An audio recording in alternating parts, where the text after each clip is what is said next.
എല്ലാവർക്കും നമസ്കാരം. ഞാൻ ഡോക്ടർ അശ്വതി രജീഷ്. അങ്ങനെ നമ്മുടെ 12 kg വെയിറ്റ് ലോസ് ചലഞ്ചിന്റെ 24ാമത്തെ ദിവസവും ഇന്ന് കംപ്ലീറ്റ് ആയിരിക്കുകയാണ്. കഴിഞ്ഞ വീഡിയോയിൽ നമ്മൾ എത്ര അളവിലാണ് ഡെയിലി നമ്മൾ പ്രോട്ടീൻ കഴിക്കേണ്ടത് എന്നതിനെ കുറിച്ച് ഡീറ്റെയിൽ ആയിട്ട് പറഞ്ഞു.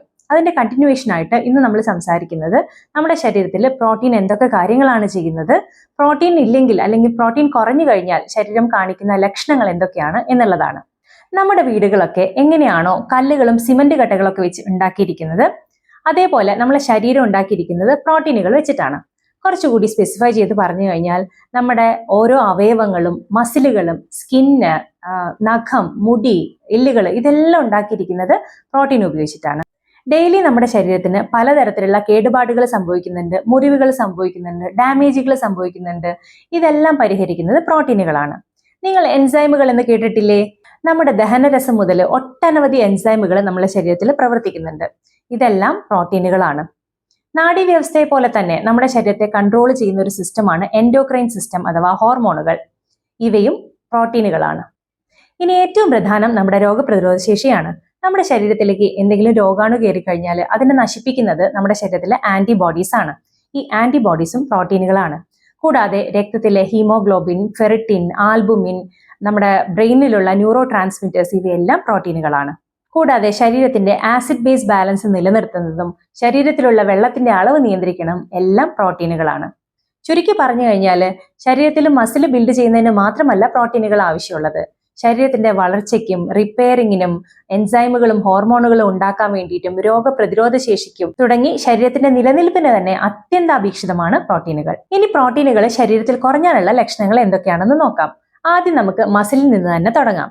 മസിലിന്റെ മാസ് കുറയുക, മസിലുകൾക്ക് ക്ഷീണം അനുഭവപ്പെടുക, ശക്തി കുറഞ്ഞു വരിക, മസിലുകൾക്ക് എക്സസൈസ് ഒക്കെ ചെയ്യുമ്പോൾ ചെറിയ ഡാമേജുകൾ സംഭവിച്ചു കഴിഞ്ഞാൽ അത് നോർമൽ ആയി വരാനായിട്ട് കൂടുതൽ സമയം എടുക്കുക, ഇതെല്ലാം പ്രോട്ടീൻ കുറഞ്ഞാലുള്ള ലക്ഷണങ്ങളാണ്.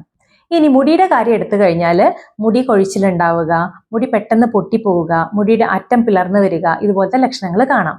സ്കിൻ എടുത്തു കഴിഞ്ഞാൽ സ്കിന്നിൽ വരൾച്ച അനുഭവപ്പെടുക, സ്കിന്ന് ഡൾ ആവുക, കൊളാജൻ ഒക്കെ കുറഞ്ഞു വരുന്നതുകൊണ്ട് തന്നെ സ്കിന്ന് തൂങ്ങി വരിക, ഇതുപോലത്തെ ലക്ഷണങ്ങൾ കാണാം.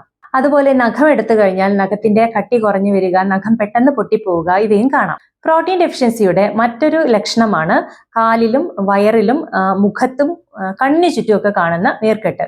അതുപോലെ തന്നെ മൂഡ് സ്വിങ്സ്, നമുക്ക് ഒന്നിലും കോൺസെൻട്രേറ്റ് ചെയ്യാൻ പറ്റാത്തൊരവസ്ഥ, ശ്രദ്ധക്കുറവ്, ഇതൊക്കെ പ്രോട്ടീൻ ഡെഫിഷ്യൻസിയിൽ കാണാം. പ്രോട്ടീൻ ഡെഫിഷ്യൻസിയിലെ മറ്റൊരു പ്രധാന പ്രശ്നമാണ് ഹോർമോണൽ ഇംബാലൻസ്. സ്ത്രീകൾ ക്രമം തെറ്റിയുള്ള ആർത്തവം ഉണ്ടാകുക, അതുപോലെ തന്നെ തൈറോയിഡ്, ഇൻസുലിൻ, ഈസ്ട്രജൻ, ടെസ്റ്റോസ്റ്റിറോൺ തുടങ്ങിയ ഹോർമോണുകളുടെ അളവിലുണ്ടാവുന്ന വ്യതിയാനങ്ങൾ തുടങ്ങിയവ. അതോടൊപ്പം വിളർച്ചയും ഉണ്ടാവും. ഇനി കുട്ടികളിലാണെങ്കിൽ വളർച്ചക്കുറവ്, പ്രായപൂർത്തിയാവുന്നത് വൈകുക, എല്ലിന്റെ ആരോഗ്യം കുറയുക, ഇത്തരം ലക്ഷണങ്ങൾ കൂടി ഉണ്ടാവും. അതുകൊണ്ട് തന്നെ ഇനിയുള്ള നിങ്ങളുടെ ഭക്ഷണത്തിൽ തീർച്ചയായിട്ടും പ്രോട്ടീനുകൾ ഉൾപ്പെടുത്താനായിട്ട് കൂടി നോക്കുക.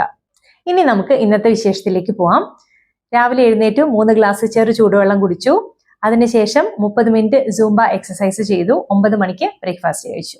ഇന്ന് ഞാൻ ബ്രേക്ക്ഫാസ്റ്റ് ആയി കഴിച്ചത് തിനകൊണ്ടുണ്ടാക്കിയ ഉപ്പുമാവും 6 ബദാമും 3 വാൽനട്ടും 2 പുഴുങ്ങിയ മുട്ടയുമാണ്. ഉച്ചയ്ക്ക് സോയാബീനും വാഴപ്പിണ്ടിയും ചേർത്തുണ്ടാക്കിയ ഉപ്പേരിയാണ് കഴിച്ചത്. വൈകിട്ട് 2 ഡേറ്റ്സും 1 ഗ്രീൻ ടീയും കഴിച്ചു. 5 മണിക്ക് കഴിച്ചത് പുഴുങ്ങിയ കടലയും 1 റോബസ്റ്റ പഴവുമാണ്. സോ ഇത്രയൊക്കെയാണ് ഇന്നത്തെ വിശേഷങ്ങൾ. നാളത്തെ വിശേഷങ്ങളുമായിട്ട് അടുത്ത വീഡിയോയിൽ കാണാം. നന്ദി, നമസ്കാരം.